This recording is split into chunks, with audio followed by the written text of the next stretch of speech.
first step in a dream takes you further than 1,000 in this world. These nightmares can be ended. They can be conquered. Always stay clear in thought, even amidst intoxicating triumph.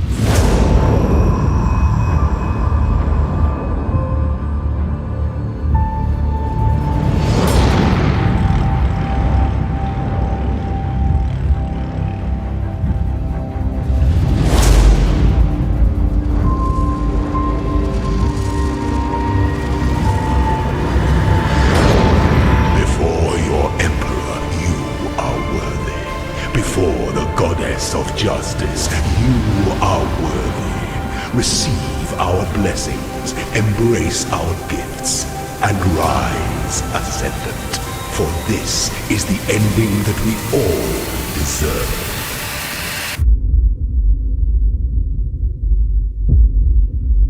Now, let us see if you truly understand what it means to be Nightmare. Your head to a one true God.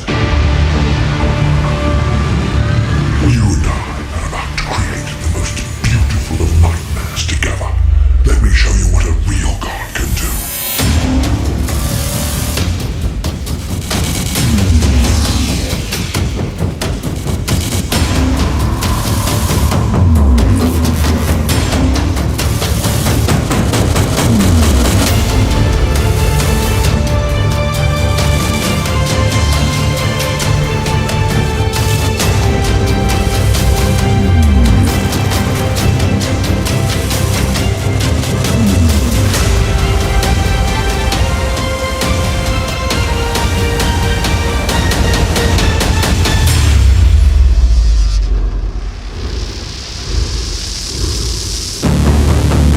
Choose wisely. Trust completely. May you find the ending that you deserve. What's up everyone, it's Victon here with another Path of Exile build guide. Today we're going to finally be going over the final in-game version of my Heist League starter, a low-life ES Carrion Golem Necromancer. As you could tell from the gameplay showcase, the damage and tankiness is just crazy, and I'm happy to finally get this guide out to you guys now that it's cleared deathless runs for Shaper, Uber Elder, and Cyrus 7, which of course will be a Cyrus 8, I just haven't progressed all my Watchstones that far yet, and as well as AF King Tier 16 Blight maps just for the memes. Before we get into the full guide though, if you end up enjoying this guide or any of my other mini Path of Exile guides, do consider liking the video and subscribing for more content just like this. I'm also doing this as a full-time job right now because of COVID, so if you're enjoying my content and feel like supporting the channel, check out the video description below for a link to my Patreon where you can support the channel and get some benefits and gain access to my community Discord server where we chat about these builds, and I also do build reviews there. Anyways, let's move on to a quick intro here about my league start with this build and why I switched over to this new version. After that, we're going to go over the skill tree, and then look at the gem links, and finally talk about the gear that you're going to be looking to pick up. So I switched over from the Life Carrion Golem Elementalist mainly because I wanted to be even tankier than the already tanky Life version. And the ES version is also a Zoom version as well, running a buffed Vol Haste. The damage is actually very slightly lower than the Life version, but not by much, and getting a 2.5 second Cyrus phase as ES versus a 1.5 second Cyrus phase as Life isn't really a big deal, given that I can now stand in the storm and be okay, and even fully tank Shaper beams and slams. It is absurdly tanky. You can literally stand in Shaper beams and it only tickles you, and on top of that it still maintains 22+ million Shaper DPS. It's also a huge quality of life bonus that your zombies and your specters will almost never die with this because we have such high elemental resistance and shared life regen, so a nice pro compared to the Life version where your minions do die a little bit easier. I personally just hit level 95 and am cruising onward without ever dying, so the journey to 100 will be smooth and relatively quick. You also hit the in-game version of this build a bit sooner than you do with the Life version, since overall the ES version is less expensive in the long run, and actually by quite a lot. Now, both versions of Carrion Golems are crazy strong, and whichever one you pick, you're going to be melting the in-game bosses just the same. So I recommend both versions very highly. I just personally prefer this playstyle, having now played both myself. Anyways, with all that being said, let's go ahead and move straight into the skill tree section. Alright, so first things first here, we're going to be using the desktop app Path of Building. A link will be in the description for you to download if you don't already have it. Once you get it, just copy and paste the POB Pastebin link in the description of this video, then open up the app, go to the top left here, and click Import Export Build. And then click Import from Pastebin, and then paste that link into here and click Import, and you should be good to go. So the way I do my Path of Buildings is I typically have a leveling guide built in, so you can see how to level it up from start to your first lab, all the way up to a level 100 character. The leveling process with this build compared to my other League Starter Life version is actually quite similar in some aspects, but very different in others, so I will be briefly walking y'all through how to level up this build. So first thing that you're going to want to do is just go up here and grab some life, dex, and strength. And then an extra zombie and skeleton, which, by the way, you're going to be using an SRS 4-link with zombies and skellies in their own 4-link combo as your leveling up method, until you get 1 or 2 clay shapers and your golems up and running. Anyways, from here, you're just going to go up and grab some life, and then head over to grab your extra specter and 1 more zombie and skeleton. At this point, you can either choose to use a Spectre or not. They do die quite a bit at this level, so it's really up to you if you want to resummon them all the time. Picking up a Wraithlord helmet though does make this a lot easier, and they're never really going to die with that on, and for only 1 chaos, it's not too bad of an option. If you do use them, I would suggest Fire Eaters from Act 1, the Ledge, until you get Slave Drivers from Act 5, Control Blocks, and then once you get to Act 7, you're going to have your final Spectre setup with 1 Host Chieftain and 2 Carnage Chieftains, both of which come from Act 7, the Ashen Fields. Once you get those Spectre nodes, we're also going to be picking up the +1 to maximum Golem node here, at which point you should be doing your normal lab and picking up the Necromancer Ascendancy. We're going to go over the full Ascendancy point selection after the tree here, so we're going to come back to that shortly. From there, you're just going to head down and grab some more life. After that, we're going to make a push to the right side of the tree and also start picking up some reduced mana reservation nodes so we can start stacking auras. From there, we want to start picking up energy shield nodes as well, because around this time we're going to be switching over to using our cheap 6-link chest, which we'll go over in the gear section. We also get some minion damage and some more aura reservation here. From there, we start moving to getting our 2 large cluster jewels, and for both of these we're going to want the same 2 mods on them. Renewal for double damage chance, and Rotten Claws to get your minions up to 100% impale chance. These 2 cluster jewels are very important and add a significant amount of damage. We're also going to pick up our first medium cluster jewel here. This one is a replenishing presence for aura effect and great ES regen, which by the way we get from picking up Zealot's Oath not too long ago in the tree, which converts life regen into energy shield regen. And for the second passive in the medium cluster jewel, we're going to be grabbing a self-control, which helps us have a little bit more mana left over in our in-game build to freely cast all the spells we want. From there, we start moving into our in-game tree where we pick up 3 more medium cluster jewels, all of which having the following 2 passives: Replenishing Presence and First Among Equals, which both give us great aura effect power, and since we're running so many auras, it comes out to be a ton of extra damage and survivability, along with getting 3% extra ES regen to us and our allies to make you even more tanky. From there, we lastly just fill out the tree with some more ES nodes and then additional minion damage nodes. You're going to round out the build at level 95, having about 7.5k energy shield, 87% max fire res, 87% max cold res, and 85% max lightning res, an insane amount of energy shield regen per second, and about 3 to 4.5 million Shaper DPS per golem, which we have 5 of, so upwards of 22 million Shaper DPS. For the amount of defense this build has, getting 22 million Shaper DPS on top of that, it honestly just feels broken and so OP when you play it. It is really fun. Now, before we move on to the Ascendancy points, let's just go over the jewels real quick that we're going to be using because they are paramount to this build. First, we do pick up the unique jewel Energy from Within, which basically just gives us some nice energy shield. Next, of course, is the big primordial jewels that we're going to be purchasing, and what makes the build kind of expensive at first if you have a fresh league character. You're going to start off by purchasing a Primordial Harmony, which is going to give your golems a ton of damage with the cooldown recovery it provides for their skills. After that, you pick up a Primordial Might, which sadly is a bit expensive, coming in at about 265 chaos.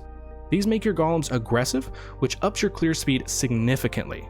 From there, you buy a Primordial Eminence for only about 20 chaos, which is going to give them a nice bit of attack speed. Once you have those 3 Primordial Jewels, you can add in the Anima Stone for an additional 2 to maximum golems, bringing you to a total of 5 Carrion Golems.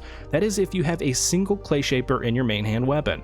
Now, you can either be a madman and buy the Anima Stone straight up yourself for 380 chaos, or you can craft it yourself by vendoring a Primordial Harmony, Eminence, and Might together.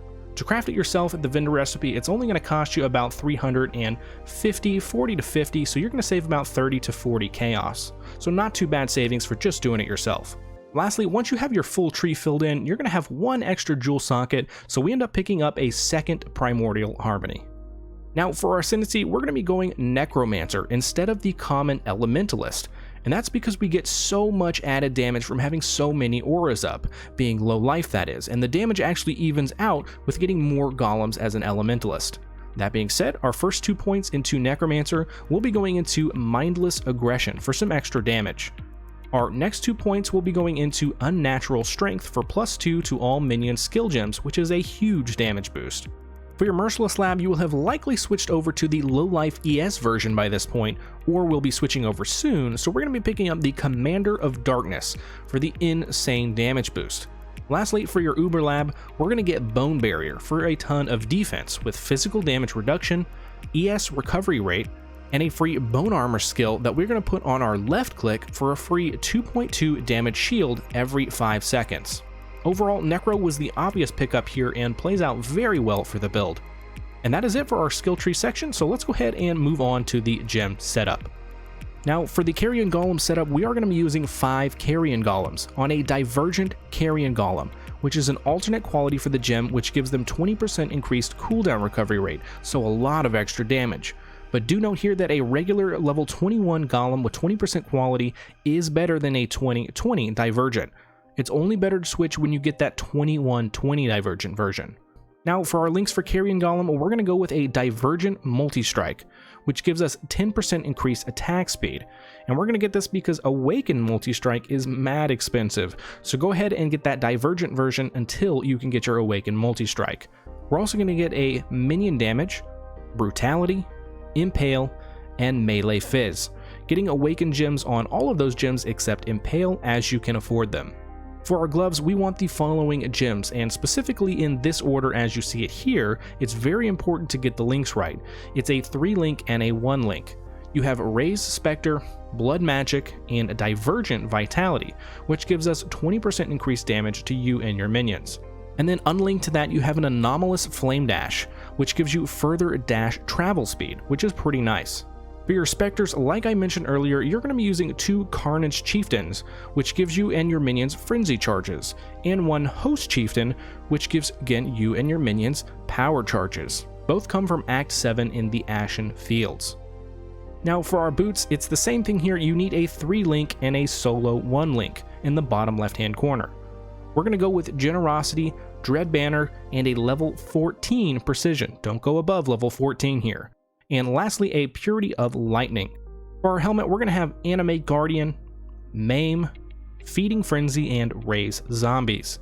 And while we're on the Animate Guardian topic, let's go ahead and go over how you should set up your Animate Guardian now that when they die, they don't lose their gear and you could just resummon them. The Animate Guardian adds a ton of damage and survivability to the build, so it's very important to not overlook this guy. For the boots, we're going to be giving him a pair of Victario's Flight, which gives you an aura that gives you additional movement speed. If you want, you can have a corrupted pair that gives attack dodge.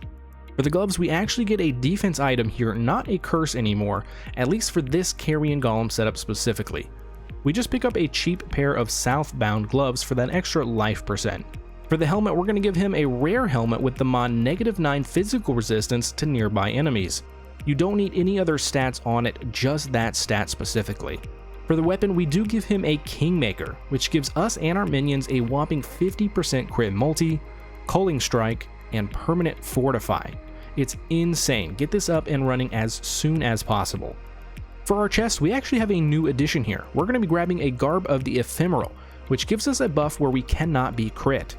Since we don't have the brass dome like the life version gets, this is a huge defense, and on top of that it comes with nearby allies' action speed cannot be modified below the base value, so you'll never be slowed, for example, by chill. These are a bit expensive, but completely worth it. A cheaper option would be to just get one with nearby enemies are blinded. And that is it for our Animate Guardian, so let's go ahead and go back to our skill gems. In our shield we have a Vol Haste, Purity of Ice, and Pride.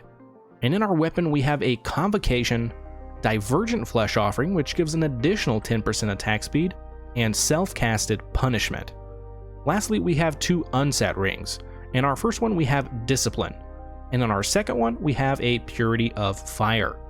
And that rounds it out for our gems, so let's go ahead and move on to the gear section. Okay, so first and foremost here is our weapon. You get 2 of these clay shapers early on and end up only using 1.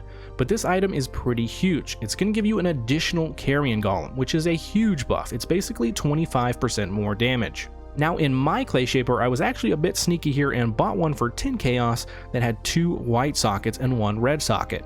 I did this so that I could interchange Convocation with Desecrate. So for boss fights, I could have Flesh Offering, while in maps you don't need the Desecrate because there's dead mobs all over the place, but for bosses you do. It's a huge DPS increase to have on bosses, so definitely try and get one with a few white sockets. For our helmet, we pick up the Vertex, which has great energy shield and chaos resistance, as well as +1 to socketed gems, which helps our zombies and Animate Guardian be a bit tankier. Ideally, you'd want one with one of these 2 enchants, number 1 being increased attack speed from Flesh Offering, and number 2 being Carrion Golem damage. But that's going to be pretty rare, so expect to pay a premium. And honestly, it's not even that noticeable for damage, so I would wait for that upgrade until maybe your very last upgrade. For our amulet, we get a Presence of Chayula, which has great chaos resistance and gives a ton of energy shield by converting maximum life into energy shield. Also note here that we make sure to 20% quality our amulet and rings so that they give 20% additional attribute modifiers. We're pretty short on dex and strength in the build, so we need as much on our gear as possible. Moving on to our shield, we get a Prism Guardian, which lets us convert some of our auras into blood magic auras and makes them stronger with +2 to levels. On top of that, it gives us some really nice all resists and much needed dexterity. Try and get a corrupted one with physical damage from hits taken as fire or cold. We have very high elemental resistances, so this actually gives us a nice defensive boost. For our rings, we're going to be picking up 2 Vivinsect rings, which mega buffs our auras inside of them. It's also going to give great all attributes, which you actually need to divine for close to 25, which is max, and then again you're going to need to 20% quality that, so it's at least 28, but preferably the maximum of 30. It's also going to give you 15 ES regeneration per second per uncorrupted item equipped, which turns out to be a ton of ES per second. Now these come from Unveils at June, and you can pick up a crafted modifier here. I think the best ones to have are number 1, shock enemies for 3 seconds when you focus, which turns out to be a flat 15% more damage for 3 seconds, so a huge boost for bosses, and number 2, +1 to minimum endurance charge for some nice defense. For our body armor, we're going to be going with a Shavron's Wrappings, which makes chaos damage not bypass our energy shield, and is the reason that we can go low life without having to take the chaos inoculation node on the tree. Getting a 6 link and then the right colors on this is going to be the most expensive part of the build. It's going to cost you anywhere between 6 to 8 exalts, depending on how lucky you get. Until you get that, don't worry, you can actually spend a whopping 15 chaos and pick up a Solaris Lorica, which does the same thing but does not give any additional energy shield. So you're going to have a little bit lower energy shield, but it's not even a big deal until you get into higher red tier maps and above. I used my Solaris Lorica until I started about tier 14s, and I had around 4.5k energy shield, and it felt completely safe, and I still never died. So it's a much cheaper option until you can afford that Shavs. Moving on to our gloves, and the only rare item in the build. We're just looking for high energy shield here with a bit of dexterity and an open prefix so we can bench craft minion damage. For our belt, we get a super cheap Darkness Enthroned, which buffs the Abyss jewels in it by 75%. The 2 jewels we go for here both give us strength, energy shield, and minions deal increased damage if you've used a minion skill recently, which will be all the time from Flesh Offering and Convocation. It turns out to be about 70% increased damage, which is huge. This is the best in slot belt until you can afford a Torrent's Reclamation, which is about 7x this league, and it does make you rearrange your tree to get a little bit more strength and dexterity elsewhere, but it's well worth it for the extra damage. For our boots, we're going to get Sin Trek, which are super cheap. Even with the enchant 2% ES regen per second if you've been hit recently, it's still under 1 exalt, so not too bad at all. Again here, just make sure you divine it for high dexterity and energy shield. Now for our flasks, we do run a Taste of Hate, which is going to give 20% of physical damage taken during flask effect taken as cold damage, which again we have super high cold resist, so this is a huge damage boost. We also have a Granite Flask with increased armor, a Movement Speed Flask with increased movement speed or freeze immunity, your choice there, a Jade Flask with curse immunity, and a Quartz Flask with bleed immunity. And lastly, here is a bonus. It's not really needed, but you can pick up a Watcher's Eye that has up to 2.5% ES regen while affected by Discipline, and if you really want to go crazy, also get one of the mods like 8% of physical damage taken as fire while affected by Purity of Fire. This again is crazy strong because of how much maximum resistances we have. Just the ES regen per second is only a few exalts, but getting them both together will cost you your firstborn child, so maybe just save up for that last. And that about covers it, guys. If y'all are already playing or considering playing Carrion Golems, I highly recommend giving this low life ES version a try. It's seriously insane how tanky you are while maintaining 20+ million Shaper DPS. I do hope you guys enjoyed the guide and learned a thing or two, and if you did, consider liking the video and subscribing to the channel. I have many other Path of Exile build guides out and several more on Carrion Golems too, like a light version build guide from Harvest League and a leveling and league starter build guide for Carrion Golems for Heist League. Also, if you want to help support my channel and help me continue to make these guides, I do have a Patreon set up where you can subscribe and get some benefits, such as a community Discord server where I can respond to your questions a lot quicker than here on YouTube, and I also do build reviews on there as well. If you're interested in that, the link will be in the description below. But yeah, that's all I got for this one, guys. Thanks everyone, and I will see y'all in the next one.